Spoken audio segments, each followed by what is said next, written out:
손흥민의 해트트릭 골 지도는 축구 역사에 길이 남을 대단한 순간이었습니다. 주축 선수들의 부재로 위기에 처한 토트넘은 경기 전 발표된 선수 명단에 팬들을 경악하게 만들었습니다. 예상치 못한 4-3-3 포메이션과 중원에 배치된 올 시즌 첫 선발 출전 선수들로 인해 팬들은 우려의 목소리를 높였습니다. 많은 이들이 울버햄튼과의 경기처럼 좋지 않은 결과를 예상했고, 중요한 미드필더들의 전원 교체는 매우 이례적인 상황이었습니다. 하지만 손흥민의 뛰어난 리더십과 기량이 이를 뒤집었습니다. 토트넘은 경기 시작과 동시에 매서운 공격으로 팬들을 열광하게 만들었습니다. 아스톤 빌라의 방어선을 무너뜨린 치밀한 전략과 개인 기술이 돋보인 공격, 그리고 푸스키의 아쉬운 슈팅까지 모든 공격의 중심에는 손흥민이 있었습니다. 그의 탁월한 경기 운영은 토트넘에게 필요한 활력을 불어넣었고, 결국 그의 해트트릭은 팀을 승리로 이끌었습니다. 이 경기는 손흥민이 단순한 선수를 넘어 진정한 리더로서의 역량을 발휘한 순간으로 그의 경기력과 리더십은 축구 역사에 길이 남을 것입니다. 손흥민의 놀라운 경기력은 축구 팬들을 항상 감탄하게 만듭니다. 아스톤 빌라와의 경기에서 그의 미묘한 발목 움직임으로 연결된 원터치 패스는 상대의 견고한 수비 라인을 손쉽게 무너뜨렸습니다. 그의 빠른 사고와 행동은 동료 선수들이 즉시 인식하고 슈팅으로 연결하는 데 큰 도움이 되었습니다.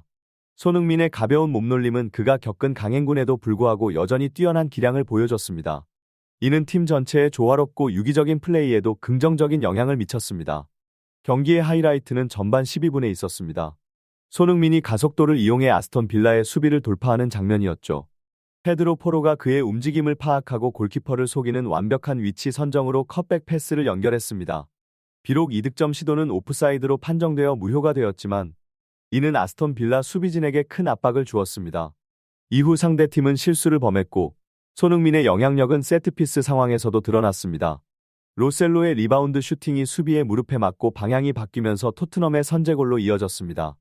로셀로는 파리 생제르맹에서 활동하면서 크게 주목받지 못했고 여러 부상으로 어려움을 겪었지만 이 순간은 그의 커리어에서 반짝이는 순간이 되었습니다.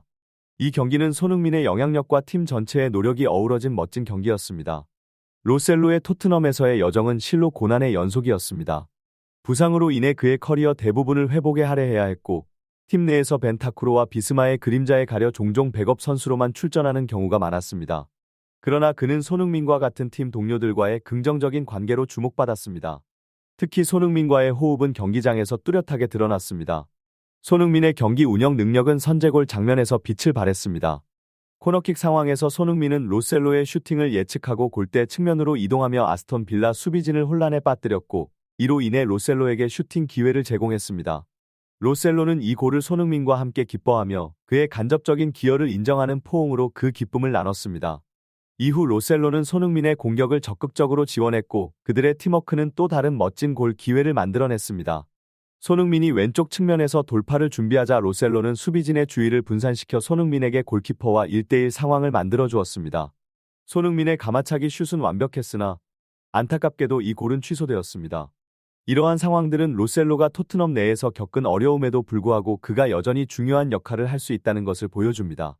그의 노력과 손흥민과의 훌륭한 호흡은 팀의 공격력을 높이는 데 크게 기여했습니다.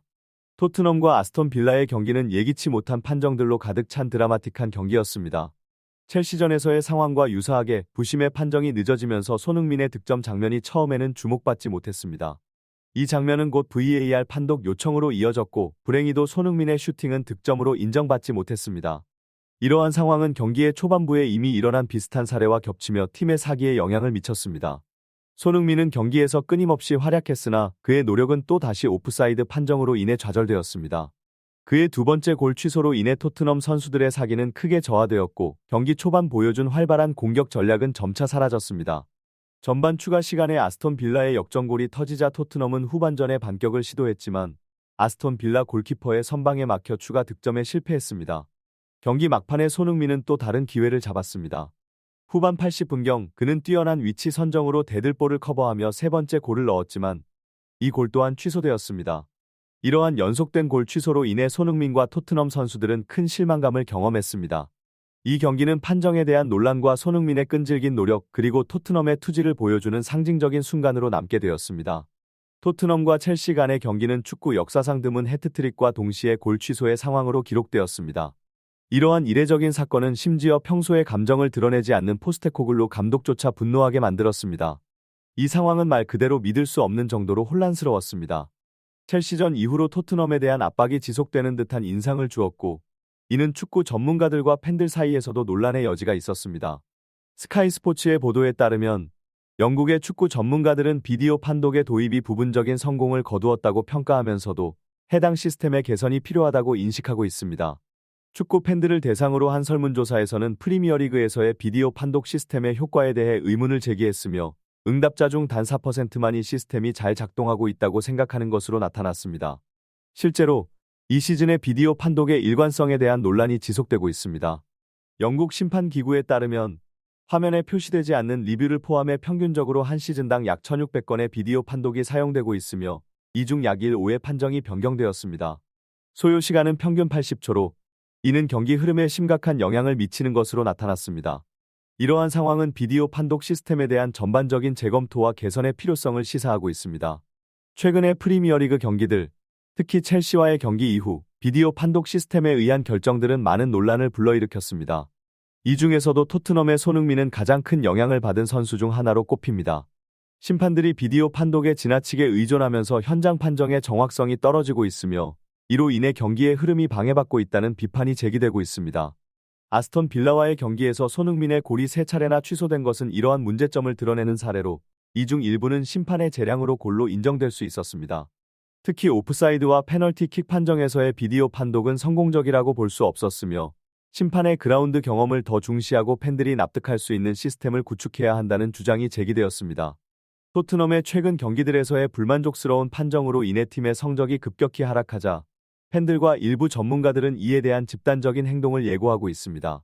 영국 언론은 손흥민의 오프사이드 판정이 지나치다고 비판하며 현재의 비디오 판독 시스템을 심하게 비난하고 있습니다.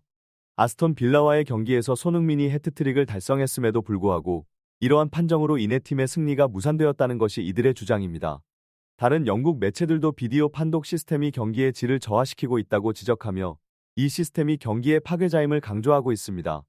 이러한 상황은 비디오 판독 시스템에 대한 재검토와 개선 필요성을 강하게 시사하고 있습니다. 영국의 데일리메일 신문은 최근 프리미어리그 경기에서 손흥민이 겪은 오프사이드 판정에 대해 보도했습니다. 그들은 손흥민의 어깨가 밀리미터 단위로 앞서 있었다고 지적하며 비디오 판독 시스템이 다시금 논란의 중심에 섰다고 전했습니다.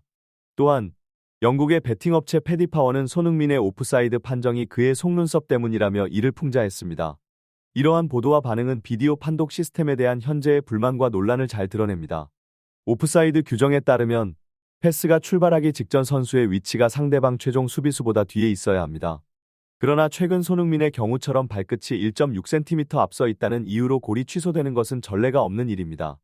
이는 오프사이드 판정에서 팔과 무릎의 구분이 명확하지 않다는 문제점을 드러내고 비디오 판독 시스템의 정확한 패스 출발 타이밍 판단의 어려움을 강조합니다. 비디오 판독 시스템의 도입 목적은 명확한 오심을 줄이고 공정한 경기 결과를 도출하는 것이었으나 손흥민과 같이 커리어상 중요한 시점에서 피해를 입는 선수들이 발생하고 있습니다. 이로 인해 손흥민과 같은 선수들, 특히 그가 처음으로 우승을 노리는 중요한 시점에서 이러한 판정에 대한 논란은 더욱 커지고 있습니다. 이러한 상황은 비디오 판독 시스템의 운영 방식과 정확성에 대한 재검토의 필요성을 강조하며 축구계에서는 이에 대한 심도 있는 논의가 필요하다는 것을 시사합니다. 손흥민, 프리미어리그의 빛나는 별, 그러나 그의 눈부신 실력에도 불구하고 외부적 요인들로 인한 도전들이 그의 경로를 계속해서 어렵게 만들고 있습니다. 이러한 상황은 축구계에 관심을 집중시키며 그의 경력에 중대한 영향을 미치고 있습니다. 손흥민의 여정은 여전히 진행 중이며 그의 다음 행보에 많은 이들의 눈이 쏠리고 있습니다. 시청해주셔서 감사합니다. 이야기의 진행을 계속 지켜보고 싶으시다면 구독과 좋아요를 부탁드립니다. 계속해서 흥미진진한 업데이트와 분석으로 여러분을 찾아뵙겠습니다. 다음 영상에서 더욱 풍부하고 깊이 있는 내용으로 여러분을 만나뵙기를 기대합니다.